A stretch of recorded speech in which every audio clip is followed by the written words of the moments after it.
Hey, happy Friday. Hope you had a wonderful week. You know, my prayer is always that you have a blessed and marvelous week. But today we're going to start start a new series titled Walking Miles. Walking miles. As long as we're in earth, we walk miles, metaphorically and literally. Living life is like walking miles.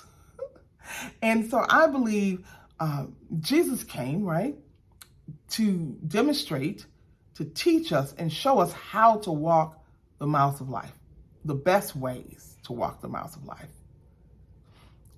And just to sum it up, just a few things I believe Jesus was trying to teach us how to walk miles. It was like you can walk the miles of life victorious, or you can walk the miles of life in defeat. You can walk the miles of life in God's will, or you can walk the miles of life out of God's will. You can walk the miles of life trying to be perfect and live perfect, or you can walk the miles of life by faith, understanding that we are all fallible. But we're going to walk miles as long as we're in the earth. You're going to walk the miles of life. So, but the first topic I want to talk about in this series is what I'm going to talk about today is wannabe, or wannabes. That's W-A-N-N-A-B-E, wannabes. And a wannabe is a person who wants or aspires to be someone or something else, or who tries to look or act like someone or something else. That's a wannabe. But what I really believe is that most of us spend a lot of our days and miles in a wannabe state. Yeah, a posture. I want to be wealthy. I want to be educated. I want to be married. I want to be single. I want to be a business owner. And some people may say, I want to be a non-business owner. I've had that situation. Don't want it anymore. Some people say, I want to be like her or like him or like they. I want to be. But what I want to tell you today and what I want to share with you is that there's nothing wrong with wanting to be more or wanting more. No, and maybe wanting to, have certain things. But what God is saying, don't spend your time in wannabe and forget to be.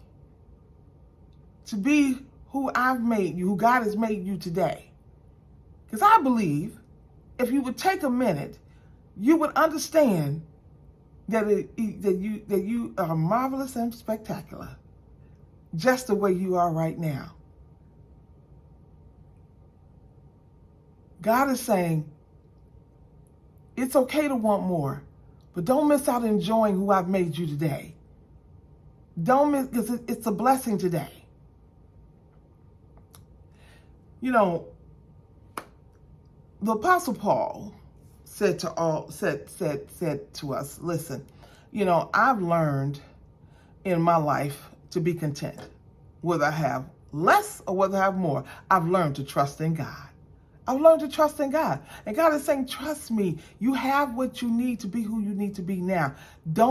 It's okay to want more, desire more. I'm going to say it again. But don't let it overshadow who you are now. Because who you are is, I'm going to say it again, I think it's marvelous. So, I want to take you to text, to a scripture. And this is 1 Samuel chapter 17. And we're talking about David. We know that this was before David became King David, right? And this is the story when David slew Goliath, when he slew the giant. Yeah.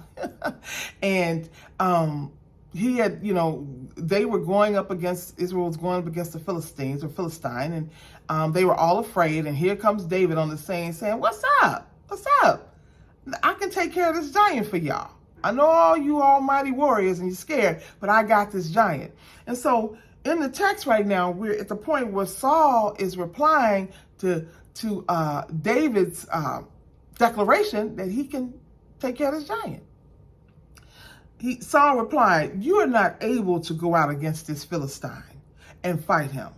You are only a young man, and he has been a warrior from his youth. Right away, Saul was projected on David, the wannabes. You want to be older. You want to be more of a warrior. You want to be stronger. And David was like, no. I trust in God. I have everything I need right now to take care of this giant. Saul wouldn't listen. Saul went on to say, listen, David, I'm going to give you my armor, my sword. I'm going to give you my tunic. It's the king's armor. I'm going to give it to you so you can go out and fight this giant. And David put it on, and David was like, no, this doesn't work for me. This is your armor. I need to work with what God has given me right now, right? I do. So David took 5 stones and a slingshot, if you know the story. He took 1 stone, shot it with a slingshot, hit the giant in the forehead, and the giant fell dead because David trusted in the Lord and what God had already given him, what he had that day. Now, we know that David became king, and there became a time when David was able and ready to wear the king's armor, but it wasn't that day. So it's okay to desire more. But what God is saying, don't spend your days wannabes, wanting to be someone else or wanting to think like someone else or wanting to have more and forget what God has marvelously blessed you with today. Because I believe it's spectacular. Much love, Keita.